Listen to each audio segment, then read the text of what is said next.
Yo, what up? It's Roger from Mascarilla, the most cloutless podcast in Los Angeles. Remember to subscribe to our YouTube channel at youtube.com/Mascarilla for more interviews with your favorite emerging artists. Also, you can find the podcast on iTunes and wherever podcasts are. Today, we got the 4th episode of the Mascarilla podcast, and we're here with Crystal Meth. What's going on, dude? Not shit, you know. Drinking a nice old Modelo with the boy. So it's officially a Modelo time. It's officially Modelo time. There we go. It's been Modelo time for me, as you can see. Yeah, dude. You might need another one. Modelo time. Modelo time. So, right off the bat, your name. I was like, you know what? I'm going to do some research for this interview. I'm going to figure this one out. And I searched Crystal Meth interview, and it was just, you know, meth addicts being interviewed. Yeah. Then I was like, all right, let me try and think of something else to search, like music related. It's like, all right, I'll search Crystal Meth production. It's like, wait a minute. That's not what I'm looking for either, because that's just people telling me how to make meth. Also, I saved your number in my phone as Crystal Meth. Yeah. And I was like, you know what? I'm going to add something else to this in like the info, so like it's not so sketchy. And I was like, oh, Suicide Boys. I was like, wait a minute. Crystal Meth, Suicide Boys. None of this makes sense. Everything feels very incriminating. So what's the name mean, dude? Let's just start there. Shit, the name, I got it in middle school. It was a nickname given to me by like a bunch of my homies who I lived with, not lived with, but like they were like my best friends, and they lived like across the street from me. And this was whenever I lived in Texas, and like all my friends were like pretty much Mexicans, and they had like those little like Mexican names, like the little Panchito, Chepe, like Churro, fucking Baby J. Shouts out to all of them, you know. And there was one day I was like walking home from school, and like I went over to his house, and they were like smoked weed and shit, so they were high as shit. And you know Necro, The rapper? the rapper, Yeah. he had a song called "I Need Drugs," where it's like the "I Need Love" from LL Cool J beat. Okay, right. And like he just like he like raps about drugs like the whole time. And I pretty much walked into the room whenever like he like talked about Crystal Meth, because like my real name is not gonna say it. Ooh. Yeah, I'm not gonna say it, but it refers to like crystal meth somehow. Okay. Yeah, it was Now just I'm like, so curious. I mean, here I'll show you my government name, but I'm not gonna say it on the podcast. Just make sure you pass it along this way so the camera can't see it.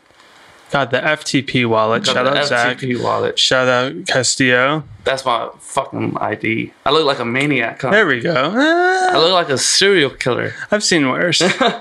Okay, so that kind of makes sense. It's a name that sounds sort of similar. Sort of similar, and so like all my friends, like I never really like liked it at first, and like so all my friends were just like calling me Crystal Meth or like anything. So like, Crystal. how old were you at this point?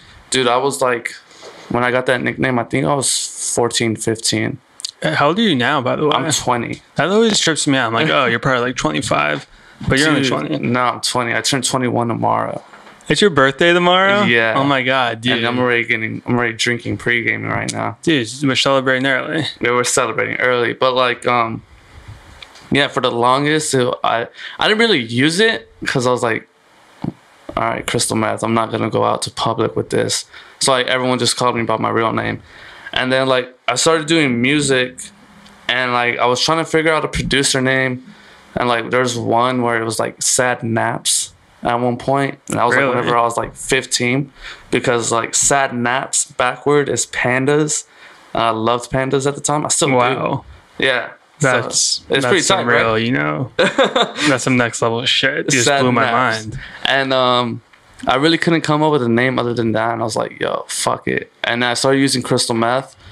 And then Wait, you started using crystal meth? no, not crystal meth. I've never done meth in my entire life. Yeah, because that's what the people want to know too. Meth. That was like a question. It was like, oh, like has he done meth? Like maybe he had a weird meth experience. Like, Never done meth, but I'll do some Adderall here and there. there we go. You know, That's just like, to like you pick know, up the pace. That's like pretty much the same. Shouts thing. out to my boy Max Beck. You know, he's Shout out Max. Go watch his In the DMs interview. It's one of my favorite ones. Dude, I was watching it. And like, you know how like YouTube has that like the 15-second like those like skip? Like whenever you skip something, it goes like 10 seconds above, like after it. Right. If you like press it throughout the whole interview, it's like him talking still. It's so weird. Oh my It's like God. him talking on certain like subjects. It's just so funny. That's actually, I'm going to do that the second we stop recording. So you're from Texas. Actually, I was born in California, but then like I had moved to Texas, like going into middle school and shit. What part of California? I was born in San Bernardino. Oh, okay. But then like we moved from there all the way to Linwood, like next, like in the downtown, not downtown, but like in the LA area. Okay. And I like lived in Linwood till I moved to Texas, which was like 7th grade. So what was the reason for the move? Just because there was like a bunch of us in a house, and like my mom wanted to get like more space and shit. And then like, How many siblings do you have? I have 2 sisters, but like this house was like filled with like 10 people, you know, and some Mexican shit, you know? Yeah.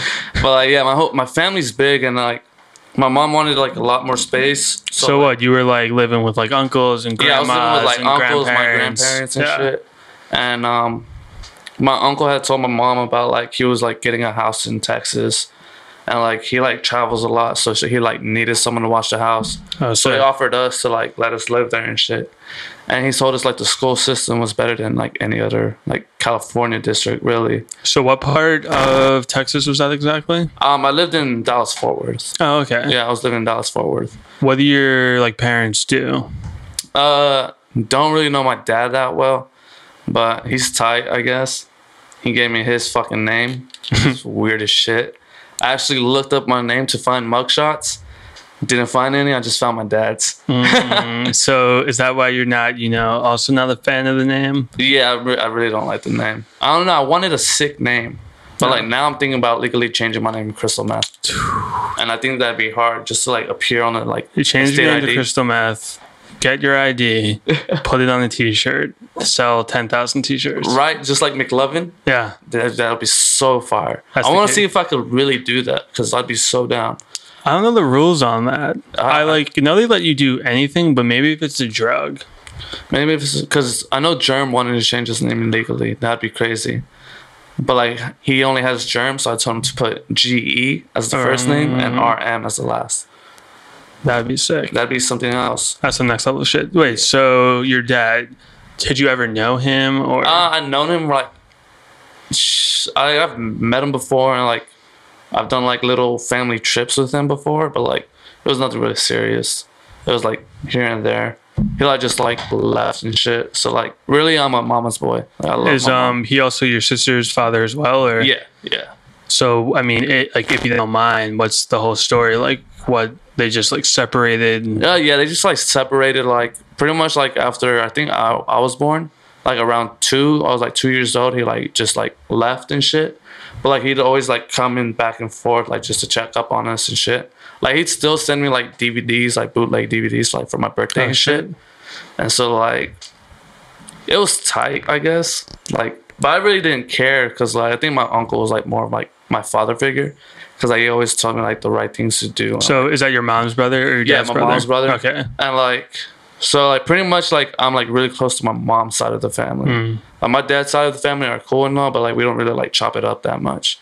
So like my mom's side of the family is pretty more way cool. And you mentioned there's a bunch of mug shots online. What's the story? He's just like in and out of jail. Yeah, he's just in and out of jail. Just a piece of shit. Yeah. If he watches this, he's gonna like the shout out. Yeah. So I mean, you were raised by your mom and with 2 sisters. Yeah, like my mom and my sisters raised me pretty much. That's why I'm a pretty nice dude, I'm like really laid back, and I'm all about the empowerment of women.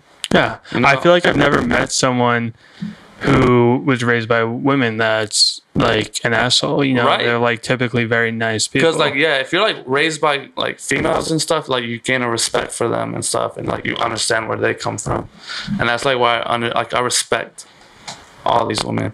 Yeah, I respect them. So you moved to Texas in middle school. Yeah.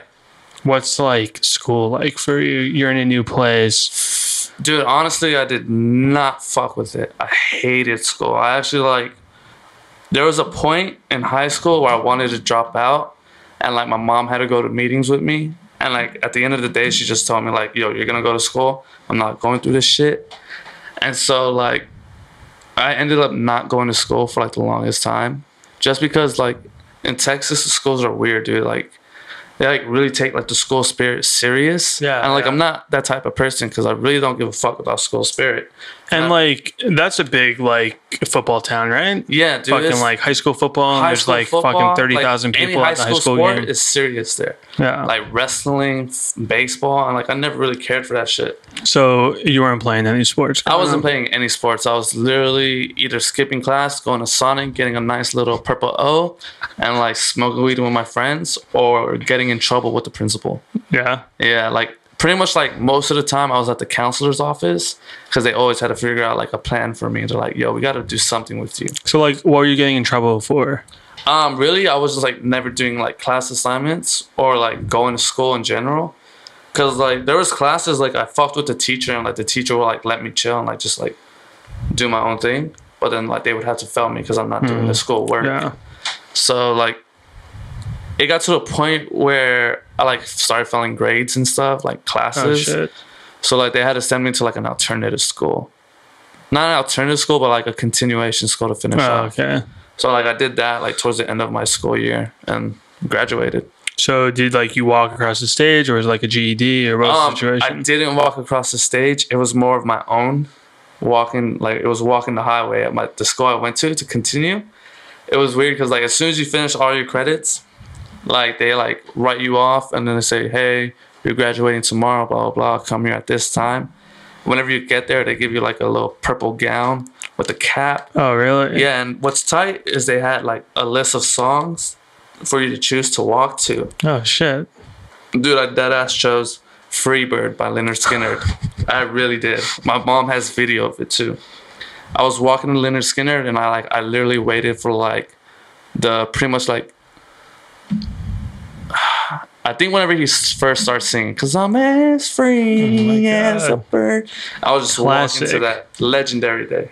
So after you graduate and you walk to Freebird, like what's the plan post high school? Like did your mom want you to like go to this community college, or they wanted me, either my mom wanted me to go to college or she wanted me to go into the military and like in the Marines, because that's what her brother did. Okay. And dude, honestly, I was like, fuck all of that. I'm not doing any of that. But whenever I was going to school, I had 2 jobs. And this is what people don't know, is I had 2 jobs. And I was going to school and working 2 jobs. One of my jobs was at Dairy Queen, and I was flipping burgers and making ice creams. Wow. Little blizzards and stuff. Fire. Yeah, so I know how to make burgers. I flipped them really good. And my second job was a dishwasher at this like family restaurant and shit. So like, I did that for like 6 months straight. So like you were like, when you were in school, you were like paying for your school and like no, because like the school was like a district school, so like it was like I thought you meant after high school. In high school you were fucking working 2 jobs? Yeah, and during high school I was working 2 jobs. Oh fuck, that's crazy. Because like I think I saved like $500, and like I had equipment and I sold all of that. So I sold all my equipment, and like as soon as I like graduated, I like pretty much like booked a ticket to LA. Yeah. And so you're like 18 at that point. Yeah, I turned 18, and I think it was before summer. My friend had gotten hit up by, this is how I met Tyler Grasso. And because Tyler brought me into LA. And wait, hold on, just push that in. This? Yeah, so, no, I mean like push it closer to your face. Oh, yeah. Right there. Or just lean in, whatever. Like that, or just make sure you're close to the mic. You can lean in, you can pull it this way if you want to lean back. Pretty much shit. So Tyler Grosso. Yeah, he like hit up my friend one day and was like, yo, I got a DJ this Goth Money show, but I'm not gonna make it, blah blah blah. Do you think you can do it? And like my friend, he knew how to DJ, but like he really wasn't like the type to like go do shows and shit. So like he had hit me up. He's like, yo, do you want to do this Goth Money show? I'm like, fuck yeah.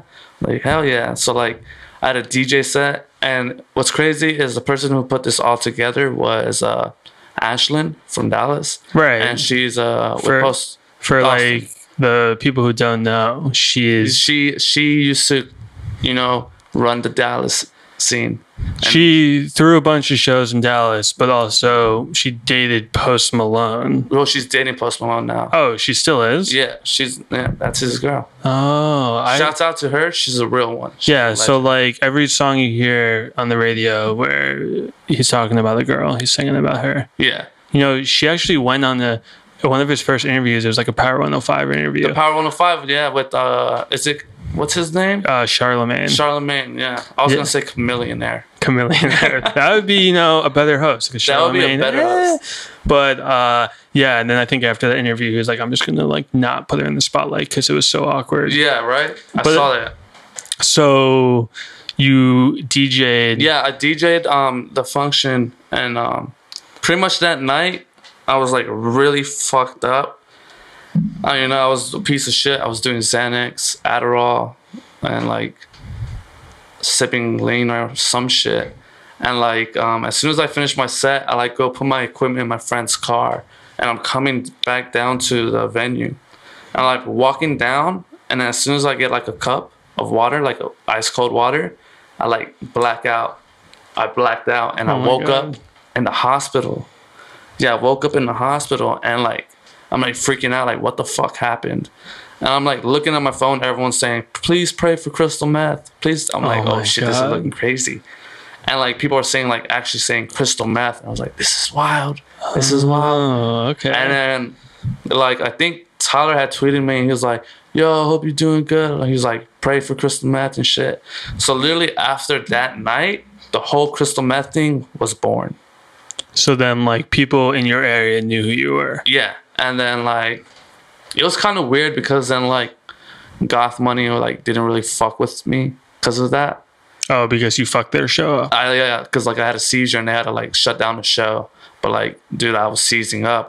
It wasn't my fault, Had that happened to you before you had the seizure, no, or was that like the first time? That was the first time. And like, so what? Like it's like because you were just super fucked up. Yeah, the doctor said it was a drug-induced seizure.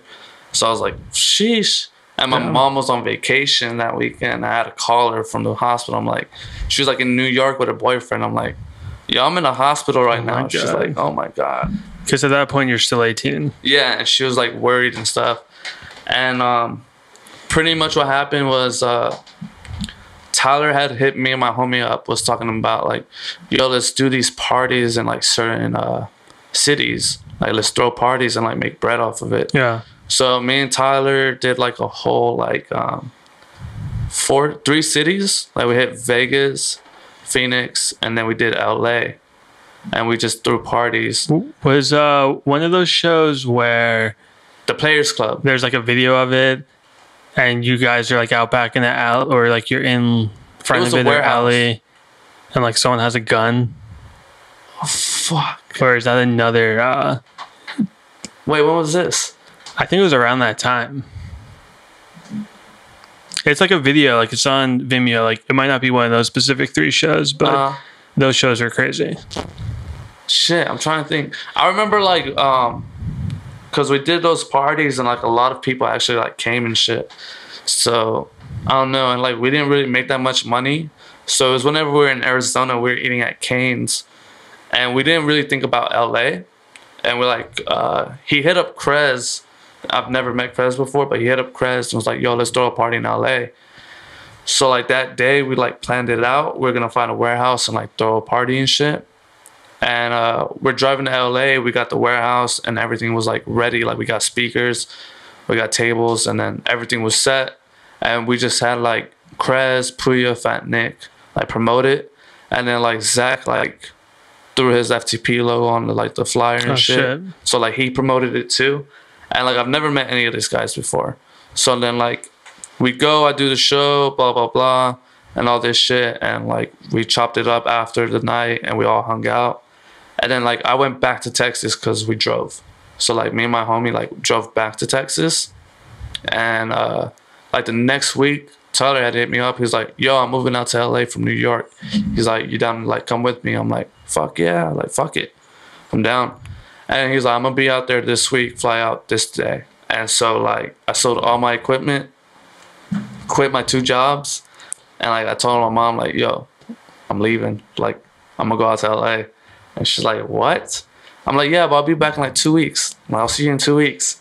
Dude, bought a one-way to LA by myself with like $500 to like $535. So that's the summer after high school. That's the summer after high school, and you didn't know Tyler before any of this. You just randomly Twitter he needed a DJ, and you're like, yeah, I'll do like we just met, and like I probably known him for like just a month, really. Wow. And then he finessed Krez and Fat Nick because they were going on the Southside Suicide Tour, and he was like, told Fat Nick, he's like, yo, me and my homie, like, we need a place to crash for a couple of days, but because we're waiting to get like accepted to our new place.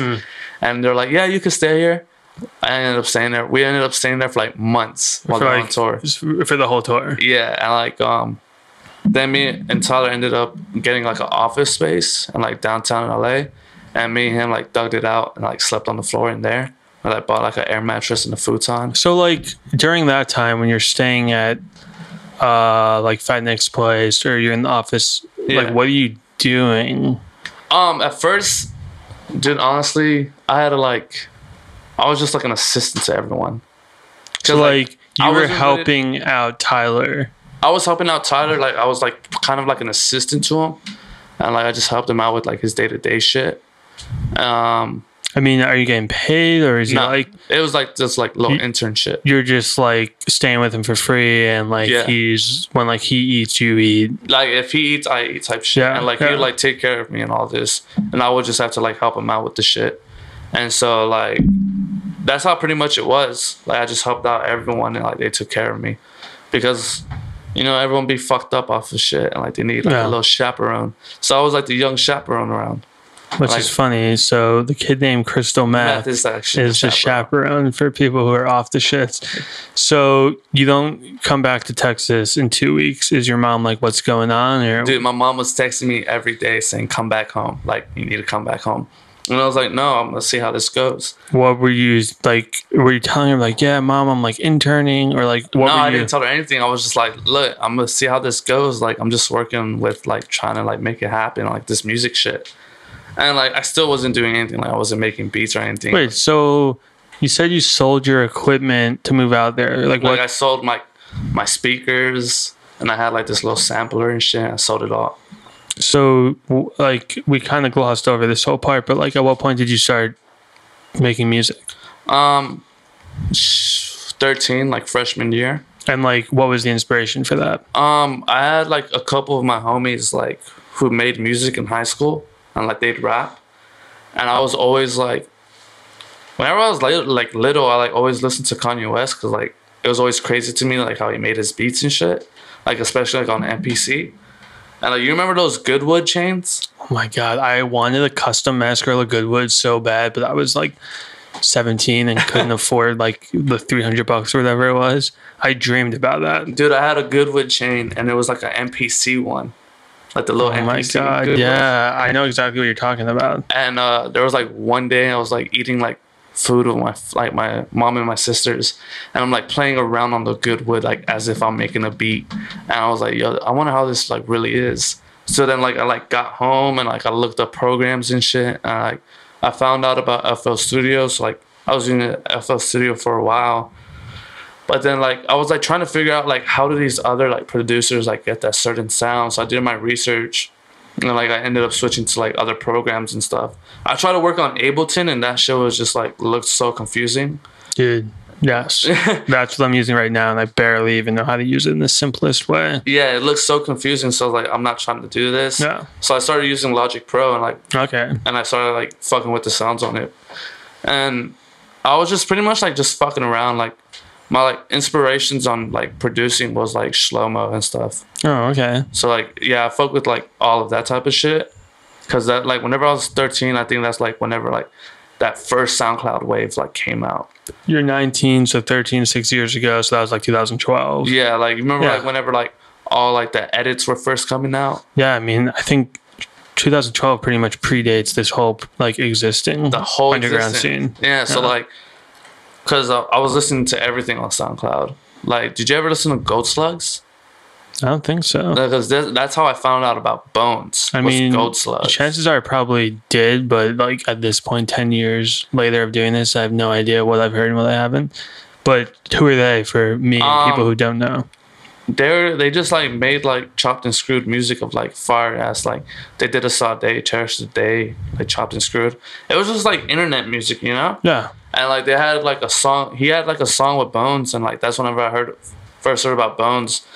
And then I like did my research on Bones and shit. And this like whenever he was called The Kid or something. Yeah. And I was listening to that like Bones tape, and I was like, yo, this shit's fire. So I was listening to all of that in high school when everyone else is listening to like fucking Trinidad James and shit. Oh right, yeah. And like Gucci Mane, like Trap God. Right. So I'm like listening to Bones while everyone's listening to like all this mainstream shit. And like I'm like the only kid in high school like really knows about it. And then so yeah, that was just pretty fucking tight. Just like knowing like of this other scene of music while everyone else is like on something else.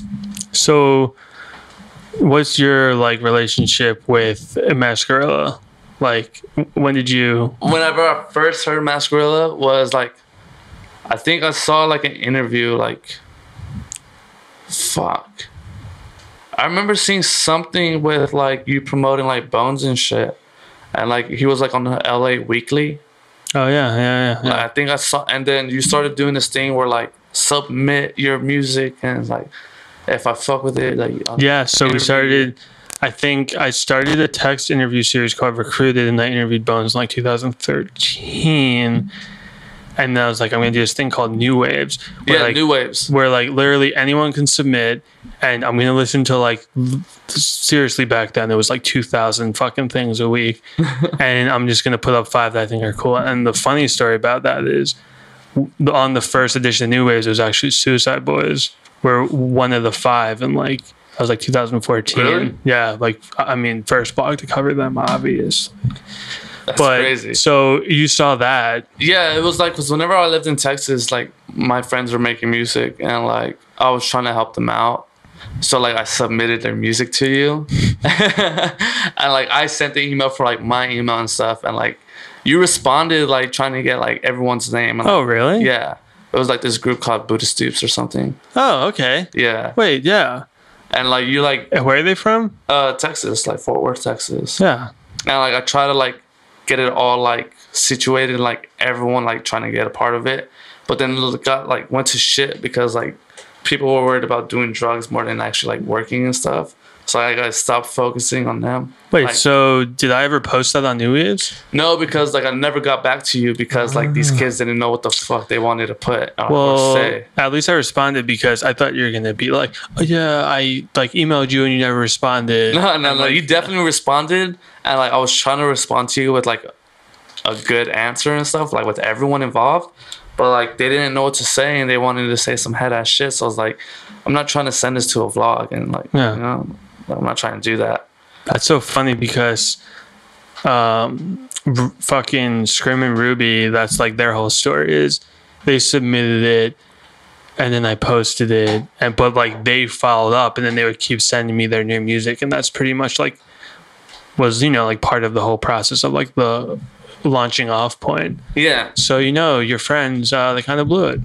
They kind of did blow it. They kind of did blow it, dude. They had like a good chance of doing shit, but like that's all on them. Like they like started fucking with drugs and shit and like got too caught up with it. So I was like, yo, this is not this shit I'm trying to do. Yeah, which is smart. As Crystal Meth, smart to stay away from it. So smart. You're producing, but at this point you're in LA. You're following around Tyler Grosso. What's that like? Because, you know, you hear crazy stories about him. Honestly, people think like he's wild and shit, but he's just like a normal person. Like that would just be like kicking it at his crib, just watching wrestling videos. Yeah, that's the funny part. I don't see him out too much anymore. Yeah, because like I don't even really go out anyway. He really doesn't go out that often. Like he'll just really like be at the crib and like order shit on eBay. Like, dude, I went to his house. He had like a whole room of like shoes on the floor, and then like in his living room, he has like a bunch of action figures. Yeah. With like a bunch. He has a Gucci candle who the fuck buys a Gucci I didn't even know those existed. I didn't know that existed either. And like, it's literally a Gucci candle with the symbol on it too.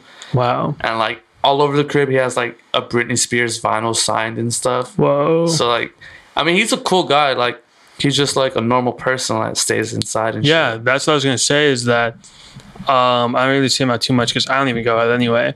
But way like in like that era of when Fat Nick and Puya first came to LA, and I would see him around. Yeah, he would just like he's like shy. Like he would kind of be like he's very quiet. Yeah, like, even whenever he would be like kind of like standing in the background. Yeah, like even whenever I first met him, he like rarely talked. And like I'm already a shy person. I don't even talk that much. Yeah, same. So like if two of us are not talking, then we're just gonna have to spark a conversation.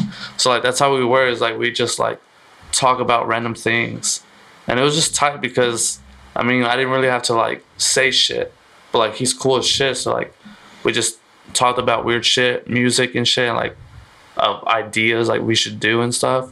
Like me and him were supposed to do like this whole Players Club thing, and it was just like parties in LA and like a clothing brand on the side. But you know, plans fall through. So when like you're sleeping on the floor, is that what you were working towards?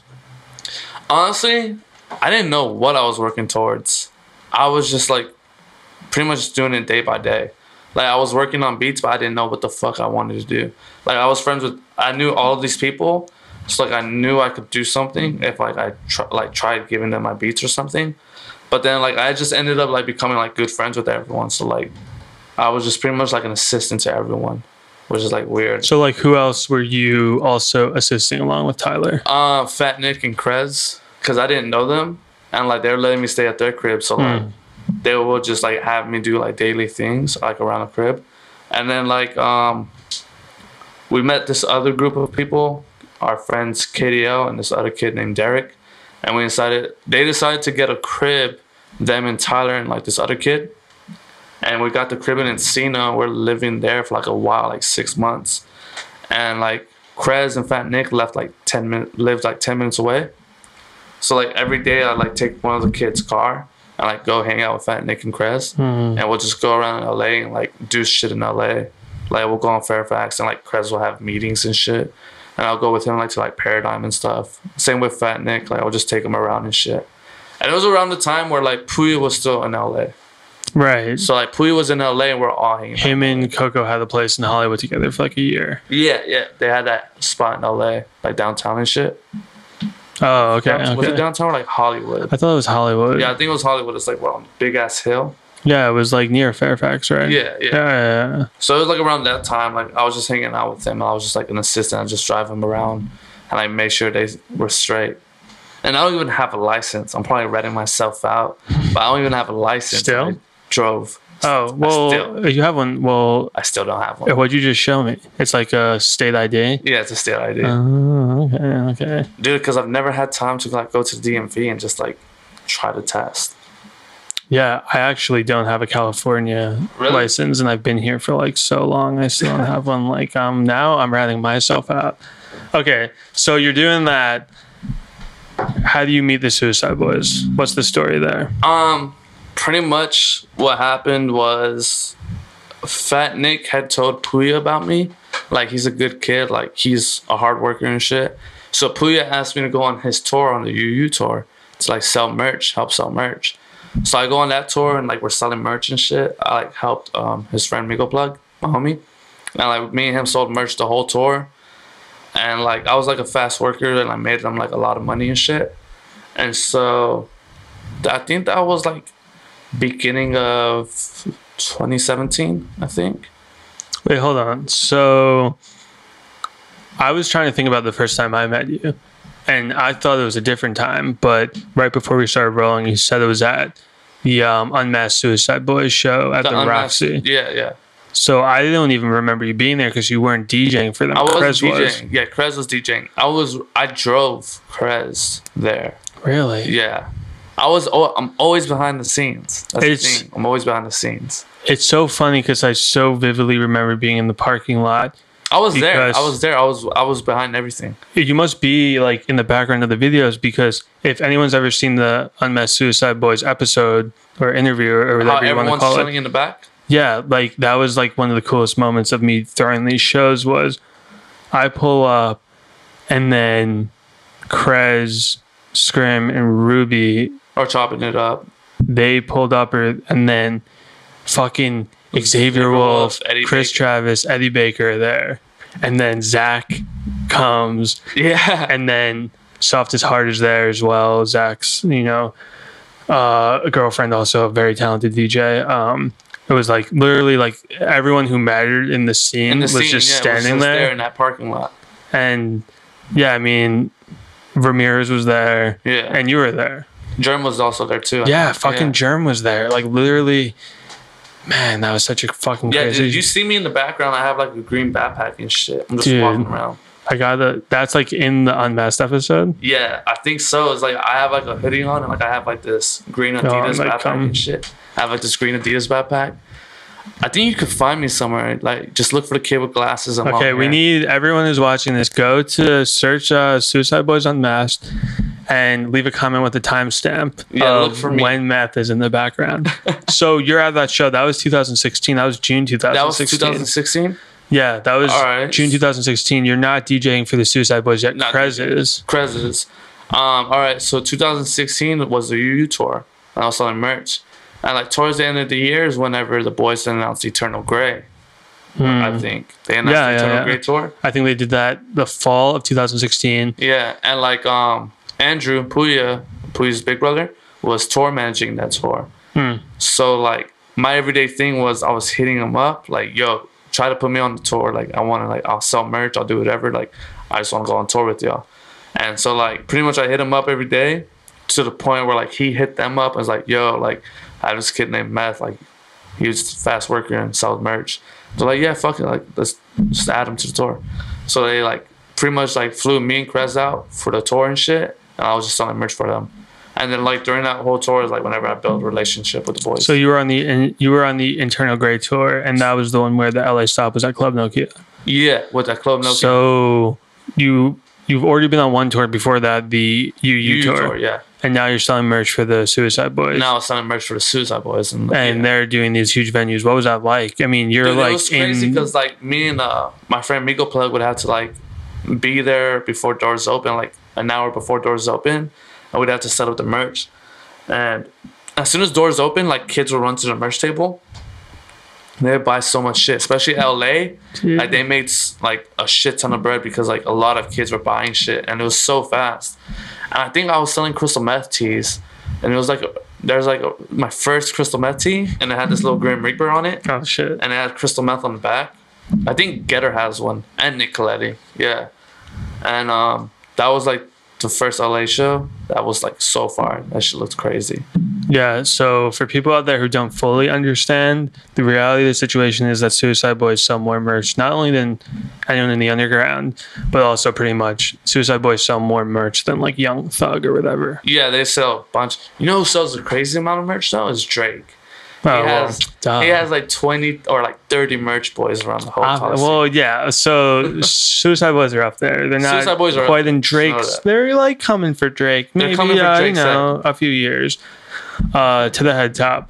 But so what was that like? Like, what's it like touring with the Suicide Boys? There's like probably, kids watching this that would die just to meet them, and now you're fucking touring with them. Dude, it's honestly fucking pretty tight because they're just normal people, Yeah. Like, Scrim is like just like a crazy person, but he's fucking cool as shit. Like he helped me out with like producing and shit, and like he's fucking talented, and like he saw something in me like producing, so like that's why me and him make beats together and shit.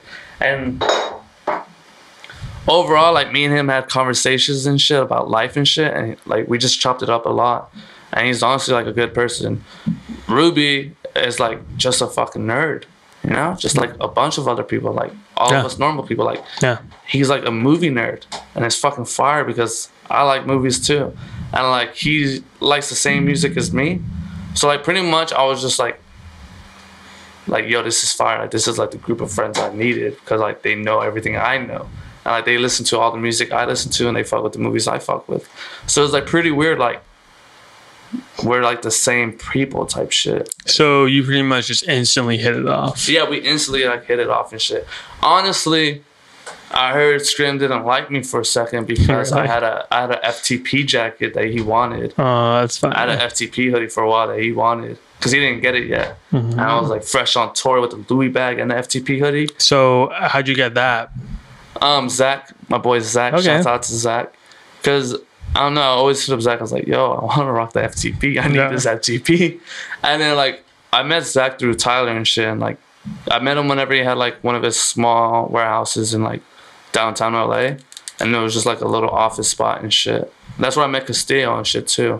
Oh, okay. And there was one night on tour where like I think it was the first night I had this Supreme hoodie, right? And everyone's getting off the van to go to the hotel rooms and shit. I'm like about to get off. I grab my bag. Scream closes the door, like the fucking van door. He's like, how much do you want for that hoodie right now? Oh my God. And I'm like, dude, what? And he's like, I want that hoodie off you right now. And I'm like, all right. And I like pretty much like just bargained with him, and like we just traded hoodies and shit. And like right after that, me and him chopped it up like the rest of the tour. And he always like thought I had like style and shit. Wait, so you sold him the hoodie? Yeah, I sold him the hoodie. For how much? The Supreme hoodie, I think me and him made a trade. Oh, okay. I can't say on what, but me and him made a trade. One can only imagine what was being traded in the Suicide Boys. Just know it was clothing. It was clothing, but it wasn't any drugs or anything. It was clothing. It was another clothing piece. But it was just a fire piece that I can't tell anyone about. I'll have to hear about this off camera because I'm really intrigued. But yeah, and then like just seeing like other cities with them, like all their like fans and shit, it was just crazy to me. Like to see how dedicated they are, like how wild they get. That was like the craziest thing I could like see at that time. Yeah. Just selling merch and shit, like just seeing how like fans reacted to them. Because so the Eternal Grey tour was the Unmasked show in June of that year, 2016. It was before the... Yeah, that might have been their first solo headlining Los Angeles show. I think it was, yeah. And like it sold out in like 3 days and it was crazy and people were losing their shit. Didn't Peep open for it? Yeah, dude, so fucking gnarly. I remember that. Crazy to think about. We'll get to that in a second, but so that was their first, I think their first solo headlining show, and then the hype was so crazy that when it came to that tour in the fall, they played the venue in LA like 5 times bigger than what they did at Unmasked. So that was like their tour where they like fucking like put their foot in the ground. Yeah, like they put their dick out and they started waving it around and they were like, we're the fucking Suicide Boys. Like, helicoptering their dicks they're around. helicoptering their dicks, literally. Yes. Yeah, that's like, and then like, I think, yeah, because Scream and Ruby had their family come out for that LA show. For that LA show at Club Nokia. And like I met all their families and shit. That's so that was sick. pretty tight. And then, let's see. I think it was after tour the next year, because I think that tour was in November. And it was next year in January, I had like gotten hit up by Ruby, because Ruby, this was I think whenever X had gotten out of jail, I think. Okay. And then like, I think he released like some music or some shit. And like Ruby had hit me up. He's like, yo, like, he's like, we're thinking about dropping this song. What do you think about it? I was like, yo, this is fire, but like, y'all need a banger. Like, y'all need something like a hard banger just to come out with. Because I thought their only competition was really X. Right. Like, in my opinion, I thought X was like their only competition. It's like, they needed like the hard tracks to come out with. And then like, yeah, that phone call, Ruby ended up asking me like, yo, what are you doing? Like, what you doing? And I'm like, not much, just in LA, hating my life, really. And he's like, yo, you should come out to New Orleans with Germ, because we're recording Dirtiest Nastiest Suicide. I was like, all right, fire, yeah. I was like, I don't really have that much bread. And he's like, oh, don't worry, we'll buy you a ticket and shit. Wow. So like, yeah, they're like fucking nice dudes, like humble as fuck. So they flew me and Germ out so they could work on the tape. And like, I went to New Orleans. This is my first time. I think it was last year in January. Yeah, last year in January. And pretty much I went to like stay with Ruby at his crib for like a month. And like every night we'd go to like Scrim's house and they'd work on music and shit. And there was one night I'm like working on a beat and shit, and like Scrim like asking me like what I was doing. And like I showed him, he was like, yo, this shit's fire. And he's like, your drums suck ass, but like this is fire. Like, you know how to like do shit? I was like, yeah. I was like, I've been working on it. And so like he like set me up with like a whole drum kit. He like took my hard drive and like gave me a shit ton of drum kits. And then like after that, I think I stayed like a couple more days with Scream, and like me and him like made beats together and shit. And I went back to LA to like figure shit out, and I was like, what do I want to do? And then I remember getting a phone call from Scrim, and he didn't know I left like New Orleans. He's like, yo, where you at? And I was like, oh, I'm in LA. He's like, dude, what the fuck? He's like, come back. I was like, all right. And he's like, I'm buying you a ticket right now. He's like, come back tomorrow. And so like I packed. He's like, dude, you're just gonna stay with us. I packed, went out to New Orleans, and then I was at Ruby's house for a while. Then I went to Scrims to work on beats with them. And there was like one day, because like they had to get ready for like tour and shit. They had to like do Australia and like Hawaii and shit. And they actually had a festival coming up in New Orleans called Buku Fest. Right. And I was like hanging out with Scrim, and like we're like getting shit for his brother Slim Gucci, like some basketball shit. And like we're at the store, and like he like asks me, he's like, yo, he's like, you DJ, right? I was like, yeah. He was like, you down to DJ for us at Buku Fest? I was like, fuck yeah, like I'm fucking down. He's like, yeah. And he's like, so pretty much that like kind of made me like their official DJ. Like, they just gave me like that little show. And like I did Buku Fest with them, and then like I think after that, like Scrim and Ruby asked me like, yo, you want to just come on tour with us? I was like, fuck yeah, I'm not gonna say no. And so like Kyle, their manager, like he got me to go to the passport place, because we had to go to Australia. So I had to go get my passport expedited. That took all one day, and like Scrim took me and shit to take the photo. And so I was like, which was crazy to me, because the year before, like whenever, because I didn't find out about Suicide Boys till I was like 18. And I was like DJing this like little party on my birthday. And like this girl came up to me. She's like, yo, can you play Suicide Boys?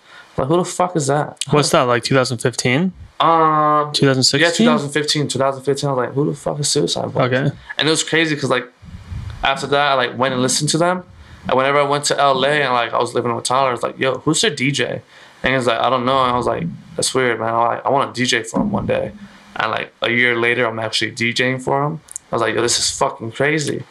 And so I was like, I believe in law of attraction. That's one thing kids gotta know, is like if you really want something, you gotta like manifest it, really. Because it's corny, but it worked for me, you know? I think it works for a lot of people. Because I think the boys like manifested a lot of the shit that they have. Yeah. So it's just like, that's like the weird things that work in life. So that was a year, that was like last early year. 2017. Yeah. And you've just been traveling the world with them since? I've been traveling the world with them. Had you left the country before that? No, dude, I've only been to Mexico. I've only been to Mexico, like whenever I was a kid and shit. So like I go to Australia with them, like Europe. Like Australia was just crazy to see. First we went to Hawaii, and I was like, all right, this is crazy. Like I'm in Hawaii. Yeah. And then we go to Australia, I'm like, yo, what the fuck? Like I'm really across the universe right now, like doing this music shit, like DJing like with my friends and shit. So I thought that was pretty crazy. And then it got to the point where we were going to Europe and all of this. I'm like, I'm really in this. I'm really doing this shit. And so I thought it was just like an accomplishment for myself, because I really never thought I was going to see any of those countries, you know, or like travel that often. So like to do all of that before I turned 19 crazy was crazy to me. So crazy. Was so crazy to me, because I was already 19, because I turned 19 on the UU tour. But everything before I was 20, really, like 21, before 21. I went across the whole universe pretty much. So at this point, your mom is like... My mom was like... I would say very supportive. She was like very supportive. Like I remember going home after the Eternal Grey tour, like for like a week, and she let me smoke on the patio and everything. But she flushed my weed back in the day. Like she used to flush my weed all the time. She was like, you know what, you're a grown man now, you're making real grown man money. Yeah, she's like, you can go sit on the patio like a grown man. And she started freaking out because I started coming home with tattoos. Yeah, so when was your first tattoo? My first tattoo was whenever I was 18, and I got Boys Don't Cry tattooed on my chest. Okay. The Cure, Boys Don't Cry. Got it tattooed on my chest. There we go, okay. And then pretty much whenever we were on the road, like these kids would hit me up to like tattoo. And I was like, fuck yeah, free tattoos, I'm down. So like this kid did in North Carolina, these two. And then like whenever I started going to Europe, I had this kid do this one, the little Playboy bunny. And it says International Playboys. Oh shit, okay. And so they're all pretty much black and white. I see some red. There's only red on this one, and it was a Friday the 13th tattoo. But like after I got it, I was like, why the fuck did I get this?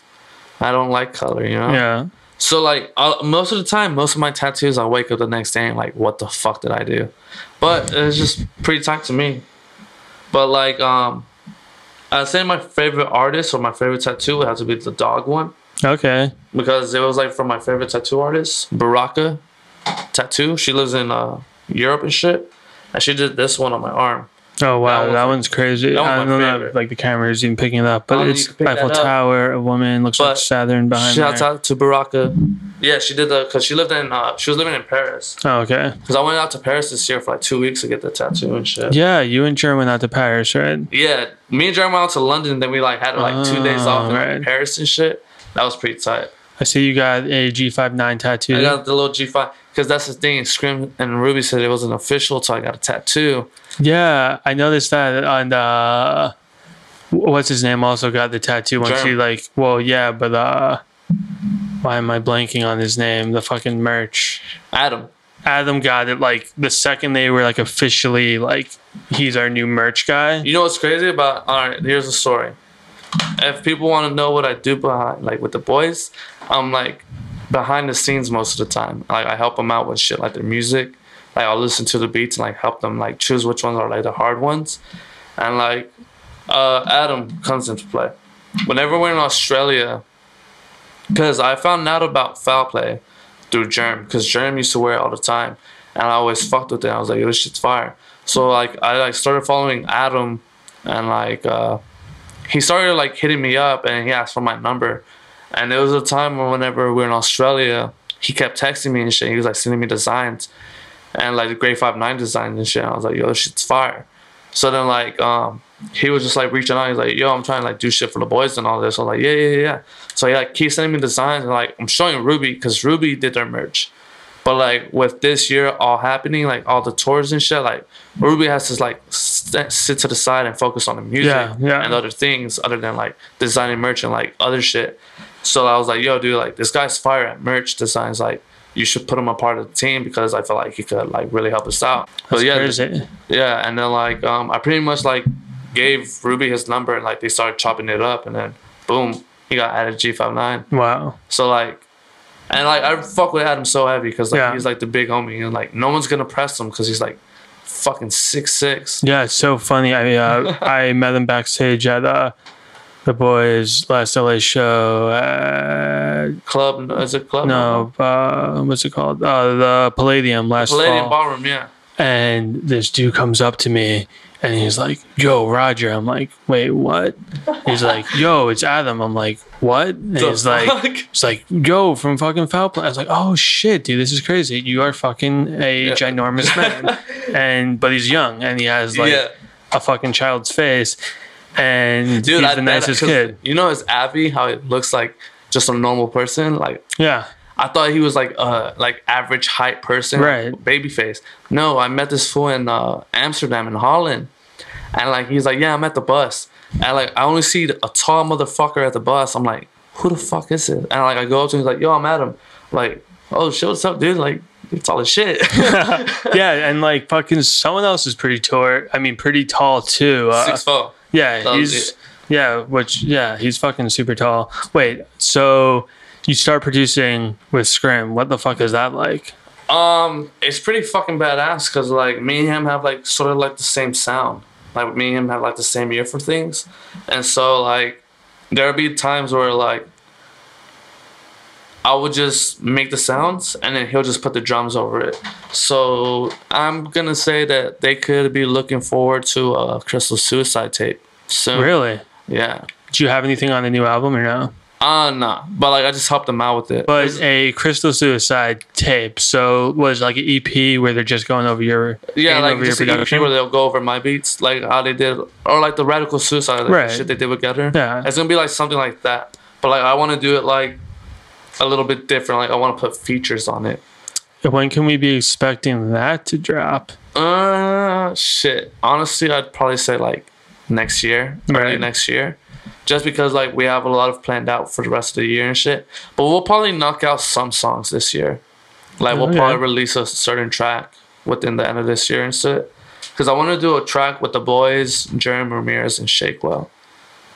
And that's going to happen. Ooh. I'm making that happen. Just get the whole crew on Just get the whole crew on it.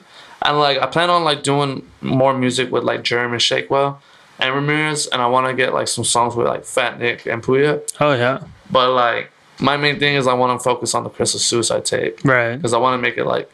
Because me and Jerm have, like... I mean, me and Scrim have, like, the same sound of, like, the funk and stuff. But then me and Ruby also have, like, the same sound of, like, rock and, like, alternative shit, like, fucking... Yeah, so, like, what kind of music were you listening to growing up? Like, growing up, I was listening to... My siblings were, like, always, like...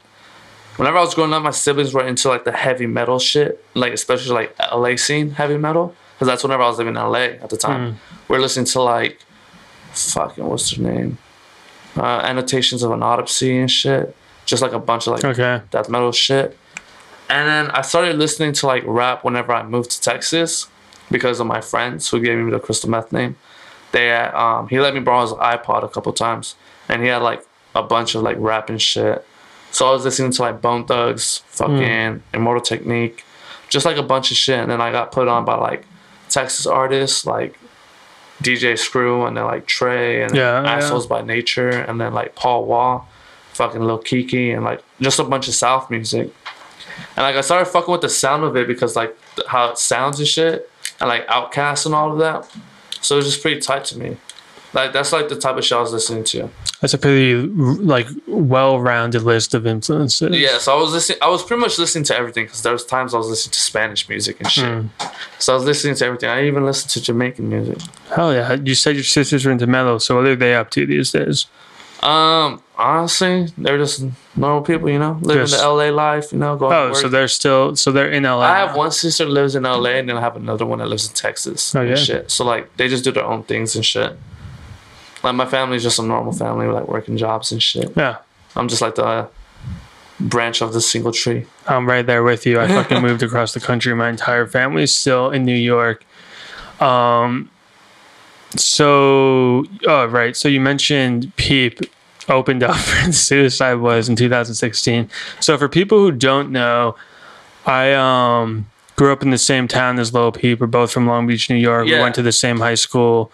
I've known him for a while. I know, it's like very, very strange.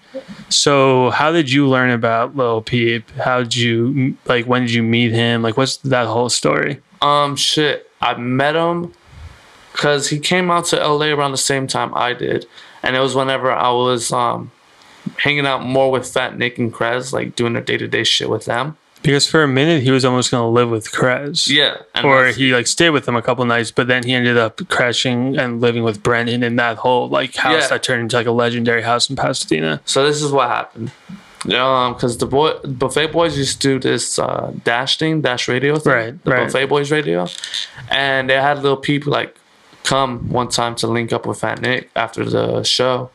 And pretty much, like, we hung out with Peep that night. Like, Fat Nick, Peep, and, like, just everyone else.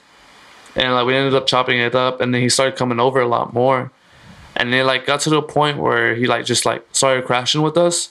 And it was me, Germ, Krez, and Peep at Krez's apartment. And it was just, like, me, Peep, and Germ would, like, sleep on the floor and shit, and, like, switch off the futon. And, like, every day, like, we just, like, take the car and just go to LA and, like, do shit. Because that's after he dropped Crybaby, but before he dropped Hellboy. It was right after he dropped Crybaby, because I was listening to the project with him. And, like, he was showing me, like, all the shit. It was unreleased at the time, but the shit with Laderick. Right. Like, I met you by chance. Yeah. Said I really liked your pants. Like, all that shit. And then, like, he was showing me all of that. And I was like, dude, absolutely. He showed me Absolute in Doubt. And I was like, dude, this is my favorite track off the tape. And, like, he was, like, singing it. And, like, there's a legendary photo. If you see where he's at Wingstop with a fry and he has a Dirty Nasty Suicide t-shirt. Shit, I don't know if I've seen that. It's, have you seen the Treasure Slip shirts? Like, where it's a Dirty Nasty Suicide tape on this t-shirt? Yeah, like, aren't they green, or there's a green one? Green and black? Yeah, because it's funny, I actually the boys sent me like 50 pounds of merch, and I've been like slowly sending it. Oh, that was you who sent it to me. Yeah, you're the one who hit me up for that. So literally, me and Scrim were like making packages for all the homies. Yeah, that's so crazy. And we're just like packaging orders. So for the past 2 years, I've been like slowly sending it out to fans, or doing random giveaways, or like I find Suicide Boys fan pages on Instagram, like, hey, you want some Suicide Boys merch? And I pay for the shipping. And I just sent that shirt out like fucking 3 days ago. This one. Yeah. This was the first time me and people like hung out by ourselves. That's so crazy. And like, we were listening to like Fall Out Boy and shit, just like rocking out. Me, him, and Fat Nick have a song, like not a song together, but like we have like a song we listen together, and it was Good Charlotte, The River. Yeah, that was like one of his favorite bands. Yeah, so like it was The River, and like literally every day we hung out, we'd listen to that song. And it was just weird, like. We became like fucking homies and shit. And it was crazy because like whenever I left for tour, for the U tour, we came back, me and Jerm like saw him at a party, and this was around the time he was dropping Hellboy. And like he like looking like a rock star. He was looking like a rock star. He had like the fucking mascara shit. I was like, dude, you're looking wild. Like you're looking like a real rock star. It fucking happened so quick, and that's I guess what like fucking people don't realize is that he blew up faster than anyone I've ever seen before. And it was crazy. I was like, yo, this is so crazy to me, like just to see like how far you've came. And like he always checked in on me. Like I saw him one time at a party, and he was like, yo, like move in with me at this. I just got a new house. Like I have an extra room if you want to live there. I was like, I'm good. What was that, the place in Echo Park? I think it was in Echo Park or something. And he's like, yo, I got this like extra room, like just come crash. I was like, all right, I'll think about it. And like, I remember there was this time I was at my grandparents' house because they live in Linwood. And like he had hit me up. He was like, yo, what are you on today? I was like, I don't know. He's like, do you want to go on a hike? I'm going hiking, and I'm going to go buy a cat later today. Don't even tell me that was the day when I went on the hike with him. I remember that because you posted a photo. That's so fucking crazy that that's the same day. Yeah, because he was like, yo, he's like, I'm picking up like an ounce of weed and going to go hiking. You want to come? I was like, down, but it's like so far away from me. He's like, because cool. We were going to Malibu. Yeah, I was like, it's so far away from me right now. He's like, oh, that's cool. He's like, let's hang out some other time. I was like, all right. But I didn't see him till the boys went on Europe, like on the Europe tour, because then we met up with him in London and Paris. Right. There's like photos of him and the boys. Yeah, the London. Oh, was that the first time they met?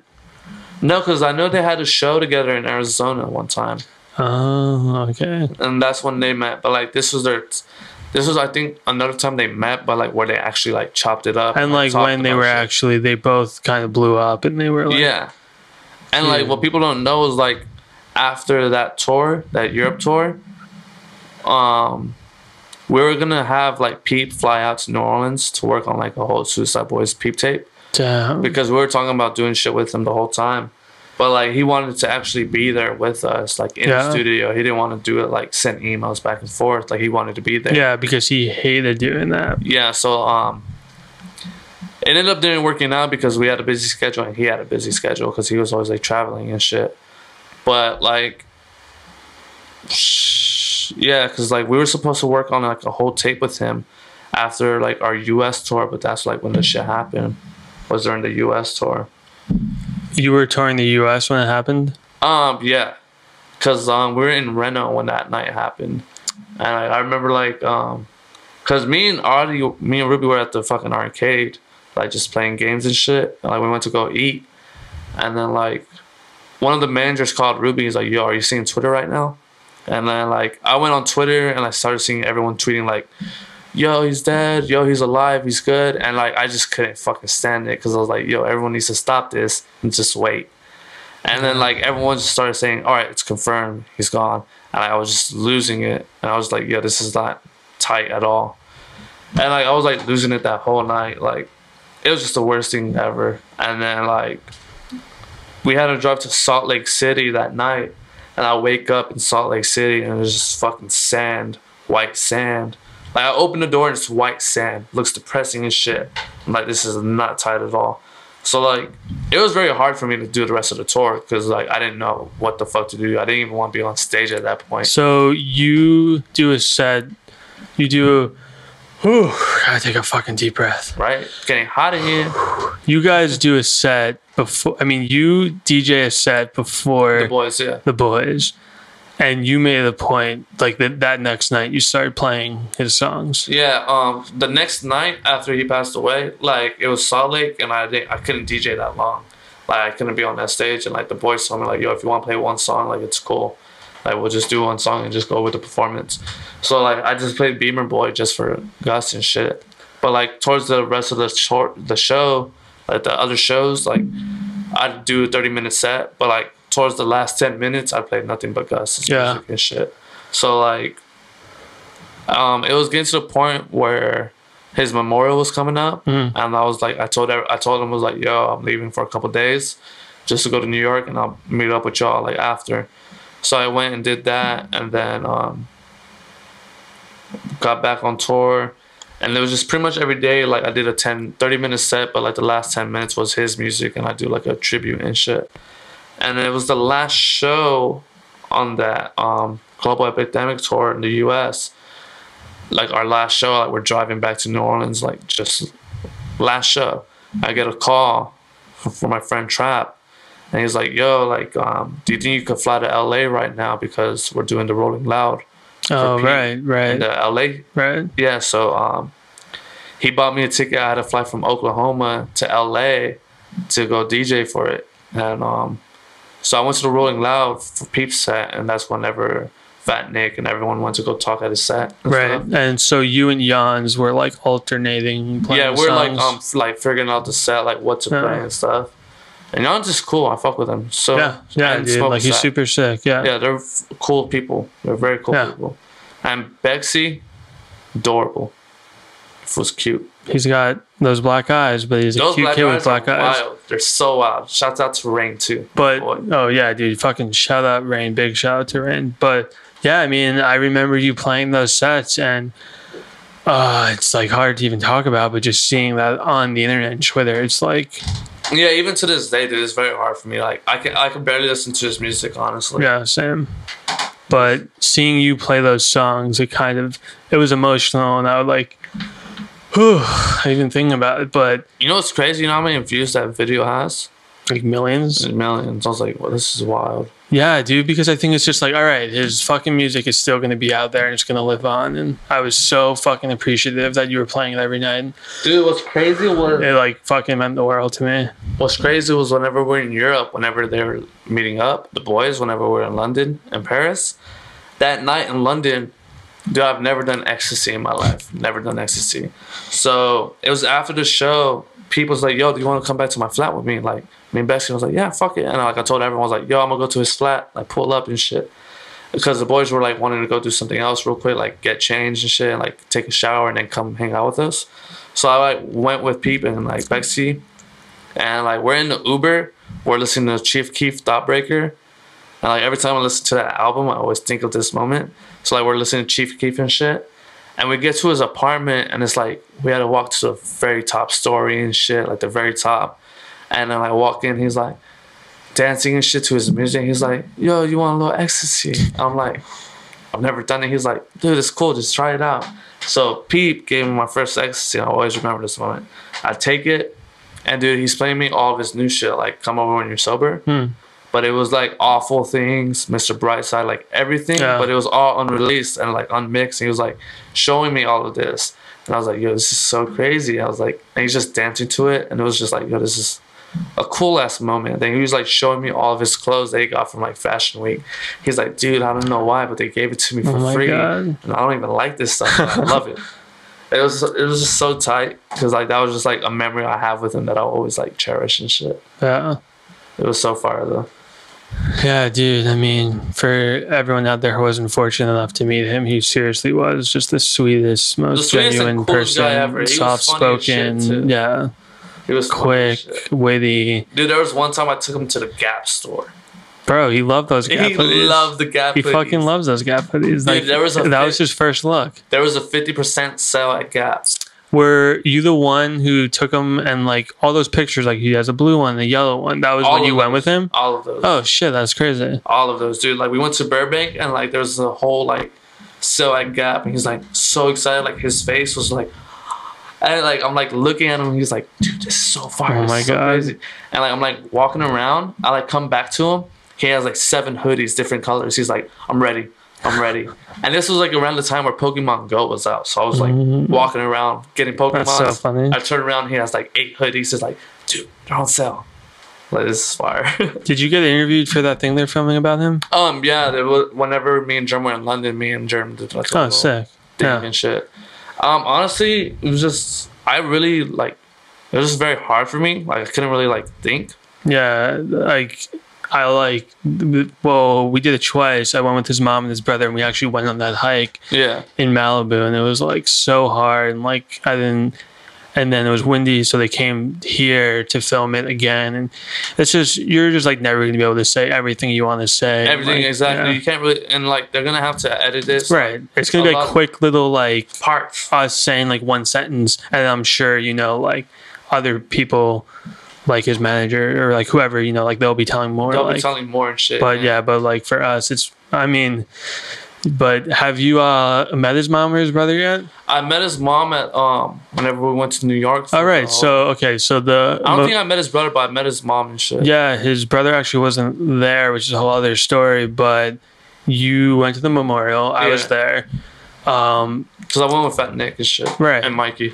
So, what'd you think of that whole? There was this beautiful memorial inside the hotel ballroom right on the boardwalk of the beach. Yeah, went on to the beach. Yeah, I went out to the beach. Right. But like whenever it first started, dude, like as soon as they turned on the TV, I started bawling. Yeah, dude, I fucking cried that entire day. Like, I couldn't do that whole thing. Like it was just very fucking like just sad because like I've never had anyone close to me like that close to me like, pass away. So like it was just sucks. So as soon as I saw his face on the TV, I started bawling, and then like.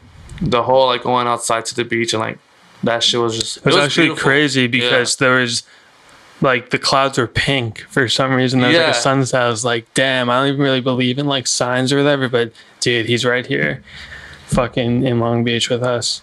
Yeah, that shit was. That shit was just fucking emotional. Yeah, it was very hard for me honestly. Like for the rest of the tour, like I just didn't have like that much energy to do anything.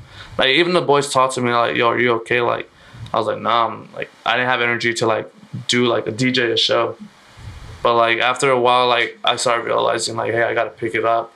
Like I can't like just like, grieve the whole time and stuff.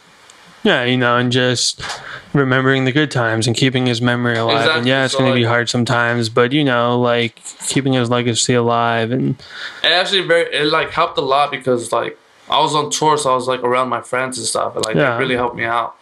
And like Ruby and Scrim would like talk to me every day, like, yo, like you're doing all right, and like just check up on me. Like everyone else would check up on me. Like I'd had homies call me like, yo, like if you ever need anything, you're good. Like just hit me up. So I had all my friends checking in on me. Like so I was just very thankful to have all my friends with me around that time. Yeah, it's crazy because when it happened, everyone was on tour. Yeah, Ghostman was on tour. Peep obviously was on tour with the crew. You guys were on tour, so there's like nobody in LA. Nobody in LA. There was like fucking nobody here, and it was crazy. But then, since I'm from Long Beach, like everyone from back home, like the next day was hitting me up, and I spent a lot of time with Brennan. He was here, and then Kill Station came from San Diego, but yeah, dude, fucking. That was just crazy. Ooh. But we're fucking keeping his legacy alive. There's gonna be a lot of cool fucking stuff coming out for him. No, yeah, I'm excited. Yeah. I actually wanted that jacket he wore, Mr. Brightside. The painted leather. Yeah, the painted leather. It's crazy. Who has that? His mom gave it to Travis Mills. For real? Which people don't know. People might be thinking, oh, it's the most random thing. But Travis is actually the one who kind of put all the pieces in motion with the management company. Like, he pretty much, like, connected all the dots for Peep, and they were super close in that early stage. Because he got his pink grill with him, huh? By the diamond one? Oh, yeah, right, yeah. But anyway, there's no real way to segue from that. But we've probably been at this for like an hour and 10 minutes, hour and 15 minutes. Is there anything we didn't touch on? Shit. I don't know. I felt like we talked about a lot of shit. Yeah, and I didn't ask the most important question. What happened to your hair? All right, so I've been growing out my hair for like 3 years already, and it was long, magnificent, beautiful. Yeah, you know? It's like it was like even, your hair. Like, it was actually beautiful. It was like actually I think longer. Yeah, and I think it was one night in Australia. It was whenever we had towards the end of the year, and like I think it was affecting me like with Pete passing and all this, and like it was still like affecting me, and I was just irritated by everything, like with everyone, and we're driving back to the hotel. I love Max to death, but whenever he's drunk, he just talks too much. I love Max to death, but I think he was just talking a lot, and I was just frustrated, and I was like so irritated with everything, and like he just kept talking, and we get to the hotel room. And I like told everyone, I'm like, I'm walking to the store right now. I'm grabbing clippers. I'm shaving my head. And like no one believed me. And so like everyone went to the room. Like I went to the store, bought some clippers. This was in Australia, so I like bought some crazy clippers from like the corner store. And I'm like walking back to the hotel, and I call Blackout. Someone wore Blackout. And I was like, yo, I'm about to shave my head. I was like, I need your help. Come to my room. He didn't believe me. And like he walks into the room. He's like, yo, you're really about to cut your hair? I'm like, yeah. Grab the scissors, chop it off. And he's like, whoa, you're actually doing it? I'm like, yeah, I'm not playing no games. So I'm just chopping my hair off. I'm going through a fucking midlife crisis, and I don't know if that's the right word, but I'm having a mental breakdown, really. Just shaving my head. I literally felt like Britney Spears that night. So have like, you ever seen that movie, Lords of Dogtown? Yeah. Like where when Jay, he just like fucking stands in front of the mirror and he's like, I'm a gang member. That was now. Literally me. I was just like, yo, fuck everything. Just started shaving my head. And like, at first, I was cutting it to like do different styles, and I had this little like bop. I was looking like a Mexican Winona Ryder. Looking like Dora the Explorer. Yeah. Like, like Dora Explorer with glasses and tattoos. But it was so crazy, and then like, I was like, alright, this looks so weird. So I was like, alright, just fuck it. And I just like completely like went and shaved my head. And that was because so what's the story? The story of why you had long hair was Peep told you it was beautiful and to never cut it. Yeah, like Peep said like, yo, it's like your character, like it, right, blah, blah, blah. But then he had told me like in the message he told me, he's like, yo, if you feel like it like carries bad energy, then get rid of it. Oh, and that's what I felt like it was doing to me. Like I felt like it was just like care, like just holding weight on myself. So like I felt like cutting it would like help a lot, and honestly it did. Like it like let go of a lot of things. Like as weird as it sounds, like it let go of like a lot of energy. And so like just like having like that long hair like get released and like being able to breathe felt like amazing. That's why I haven't grown my hair lately, because I felt like being bald is what I needed to do. Shit, dude, I have like fantasies of shaving my head because it's so hot in LA with this hair. But I hated like dealing with like the heat and like how like it sweats and then it like sticks to your head. Dude, the whole interview I'm like, you're right, that just sucks. And then like just dealing with showers, shampooing your hair. I don't know how girls do it all the time. That shit sucks. Yeah. So like having you fucking spend so much money too on conditioner and shampoo. On any hair product, really. But you know what's funny though is that what Peep said to you about his hair, he actually said like a similar thing to me about tattoos. Like he just got a tattoo, I forget what it was, and we were actually back in Long Beach. And I was like, damn, dude, like they're so sick. And I was like, fuck, dude, like I should probably get one. And he's like, no, you don't have any tattoos. Like you shouldn't get one because like that's what makes you you. And like that's just that. And what he said about your hair is just like such a testament to the kind of like he was such a beautiful human being. And like a lot of people got upset that I shaved my head, and they're like, you didn't listen to Peep, right? Yeah, like the kids, I went on Twitter, I went on Reddit, the fucking G59 subreddit, and I was just like asking around like what should I ask him, and a lot of people wanted to know about the hair, and they were like, bro, I thought fucking Peep said to never shave it, why did you do it? No, yeah, he always told me like it had power and shit, like it was always like badass of me to like have the head, like the hair. But like he just straight up told me, it's like, yo, if you feel like it's like bad energy, then get rid of it. And I was like, that's like really what I thought it was, like because like just things were going downhill for me at that time and place, like just felt weird. So I was like, yo, I need to get rid of something. And like after that, like a lot of things like just started turning around and felt better and stuff. Like, I felt like I could actually breathe. So it's so crazy. It was like just some crazy energy shit. But like I still have my hair in a bag. Oh shit, bag. You do? Yeah. You should sell it on eBay. I plan on selling it on eBay. Just like are you gonna? Huh? Yeah. No, I plan on doing it. Or you can I wanted to donate it to it. Donate. Yeah, you could do that, or you could sell it on eBay. Or yeah, when you sell your new merch, you can put like a couple of strands in each package. Like a little package, like here I put accessories. Here's a little tie from Crystal Meth's hair. Yeah. Maybe like make it into knot. Like a bracelet. Like, you know, lanyards? Yeah, yeah. Like, here's a hair braided lanyard from Crystal Meth. Not a bad idea, actually. Oh my god. That's a good idea. But that's like the reason, like, I was just having like a crazy night in Australia, and it was just all bad for me because it was New Year's.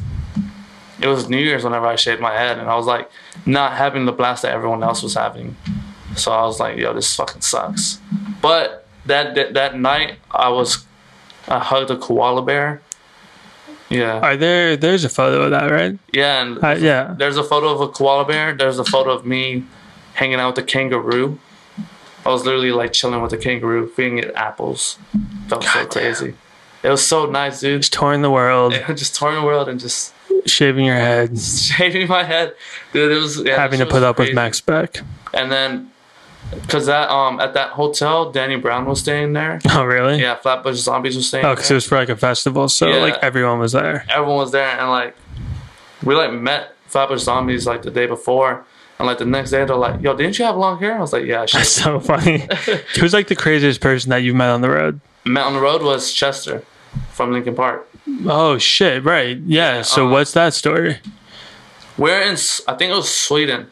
And it was a festival going on.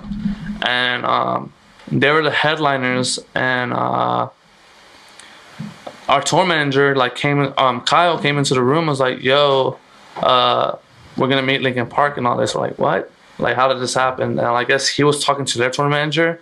And I guess, like, someone they knew went to the same school as Kyle went to. And so, like, they chopped it up. And, oh, wow. Kyle, like, showed him the music that the people he's working with. And then the guy's like, oh, bring him down to meet the people, to meet boys. And then, so we go downstairs. And it's crazy because it's a whole building of green rooms, right? Right. And everyone has a green room. Because our room was right next to Mac Miller's, Ray Shremmerd's, and all this. Linkin Park had the whole floor. Rock stars. The whole floor. And it was they just locked that shit down for them. like 12 rooms, like, to themselves. Holy shit. And, like, we go down there and we're walking. And, like, I look to the corner of my eye, and Chester's in one of the room, like, doing sound check, like, acoustics. And we're like, what the fuck? Shit. This is so crazy. And then we go into this room where I don't even know his name. Mike? Yeah, Mike Shinoda. Yeah, the other guy, right? Yeah. The main guy. Who, like, launched a rap career. Yeah. He was, like, talking to us for a second, and then Chester came into the building, like, to the room. So, did they have, like, any idea who you guys were, or were they familiar? Did, but the guy had shown him his music, and they're like, yo, we really like this music. Like, I think it's, like, really badass. Like, it's a whole different sound. Like, he was complimenting the boys. They both were. They're like, yo, we really fuck with the shit. Because, I mean, as much as Suicide Boys are influenced, you know, by, like, 2 6 Mafia and whatnot, there also is, like, a line from that, like, Linkin Park era. Yeah, because, like, Linkin Park was, like, I think the first to ever, like, put emotions on a song. Yeah, and, like, you know, like, they, like, Linkin Park and a couple other bands, they kind of, you know, created their own scene, like, back then. And, like, that, like, you know, mixing rock and not like rap, but like new metal. Like, is that what new metal is? Like, people always say the phrase new metal, and I have no idea what they're talking about. Yeah, honestly, when people say new metal, I don't get what they're saying. It's definitely, you know, a similar sound that the Suicide Boys have now. Yeah, I think it's like, yeah, because like the boys, fuck, I'm sorry. No, but you were saying they were talking and saying, "Oh, we love like this. Yeah, we love the sound that y'all are doing and stuff." So like, I think they saw like a little bit of themselves and like they're like this new thing. And then happening. How long was it after that he? It was literally like 2 weeks after. Because I remember seeing you and Max were in the crowd during Linkin Park, and you guys were just like having the fucking times of your life. Because they invited the boys to the show. And I don't think the boys went to like, because they invited them on their set, like on the stage and shit. And like, I don't think they wanted to do like the stage or anything. Right. That's like so, not like, their vibe. Just stand on the side of the stage. And yeah. So like, Ruby was cool on seeing it, so was Scrim. But me and Max were like, yo, we want to see Linkin Park. We're like, we're never going to see them like this. Because you probably grew up on. Yeah, I grew up on Linkin Park. So like, me and Max go into the middle of the crowd, and we're literally like having the time of our lives. And then like randomly, Ruby like creeps up on us and he like stays for a song and sees like how crazy we're getting and he like looks at us. He's like, no. He was like, you guys are fucking idiots. I'm leaving. He's like, yeah, I'm leaving, guys. And we're like, me and Max just stayed by and we're like, yeah. It was so fire. This was whenever we were on the Europe tour, the first Europe tour. On the first Europe tour, it was just so crazy. Just like, dude, it didn't get dark that whole night. Whoa. In Sweden, it didn't go dark. Oh shit. Like, it was 2 a.m. and it was still bright outside. I was like, what the fuck is up with this? I guess it's like the whole like. Is that video where Max and Ruby are outside the McDonald's and he talked about this in the DMs? Oh my god! All right, that's. Were you there? I was running to them. Oh right, yeah. So like right. All right, so because they had to go do a show because our bus broke down and like the car only fit the boys and Max and the tour manager only fit them, so I couldn't DJ or anything. So everyone else stayed behind. They go do the show that night and drive back the same night. But I guess it was like a 3-hour drive. So like they started like drinking this bottle to the neck, just finishing it. If my memory serves correctly from Max Beck's in the DM, which everyone should watch, it was a bottle of Jack Daniels. Yeah, bottle of Jack Daniels, the big one, the big old guy. It was the handle. And so I remember waking up and like I thought they were still in Lyon. But I guess they were like driving, like they're already back. And like, I woke up around 7 a.m. I'm like looking at the stories and they're like saying too drunk to fuck. Yeah. And like they throw the bottle and like I look to the back and it's McDonald's, which is like down the street from us. And I'm like, yo, they're gonna get in trouble for doing this shit in public. Oh my god. So I'm running, I'm on Instagram Live, I'm like running to them. Like, I gotta find the boys. I'm running to them and like they're like so drunk, they're running up to me, they're like, meth. And they're just talking to me, they're like so drunk. And then like I'm trying to like calm them down. They already broke a bottle, and they're like waiting for McDonald's to open. And it's like another 2 hours that they don't open. And then Max decides to go into the field where there's wild horses. Yeah. So he runs off into the middle of the field and like chase after him, and he like starts like singing to the horses.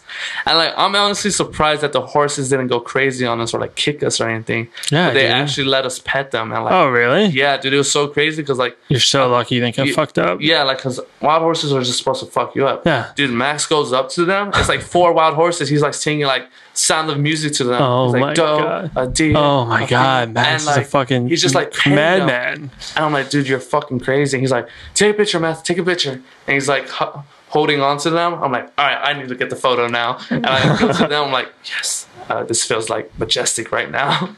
Oh my god, yeah, dude, I definitely, when you come back for the Mascarilla podcast part 2, I think we should do you and Max together. Yeah, we'll definitely do that one together. And just spend like 4 hours talking about all the fucking dumb, crazy shit you guys have done all across the world. Because there's a lot of crazy stories that we would like to get out. Yeah. There's just so much crazy shit that goes on.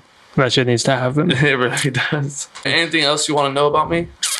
We really touched on everything. On everything, did we? Also, like, usually I'm like constantly racking through my brain. I'm like, oh, what haven't I asked yet? But everything happens so seamlessly. Yeah. Yeah, I mean, we pretty much touched on everything from your move out here to meeting everybody and pursuing your dreams, your production, Peep, like. Yeah. I want to give a big shout out to all the homies out there, you know? Adam, Max, Germ, Krez, Puya, Mikey, Fat Nick, all my homies, Tyler, Zach, FCP, Castillo, all the homies. Suicide Boys, G9, baby. Sort of bummed that I'm following that list, but you know, it's whatever. Hopefully one day I'll make it there. But shouts out to Mascarilla, the best podcast in the world. Oh, there it is. There we go. I probably just blew out people's eardrums. It's Crystal Meth verified. Verified. Well, thank you for coming on. Remember, everybody, subscribe to our YouTube channel, youtube.com/Mascarilla. Mascarilla. It's on iTunes. It's on iTunes. It's going to be on Spotify. I don't even know if it's on Spotify, but it's like everywhere else. And, you know, follow us on Twitter, Instagram, at Mascarilla, and follow Crystal Meth. At Crystal Meth. The couple underscores, underscores on Twitter and all that, you know? Yeah. Oh, yeah, and if you have a dog, take care of your dog. Cherish that shit. I miss my dog every day, and I wish I could be with her every day. So take care of your dogs. Take care of your pets. People, take care of your pets. And adopt from the Humane Society or the Pound or wherever. Don't buy a dog, okay? You gotta adopt. Save these puppies, man. Save the puppies. Thank you, everybody, for watching.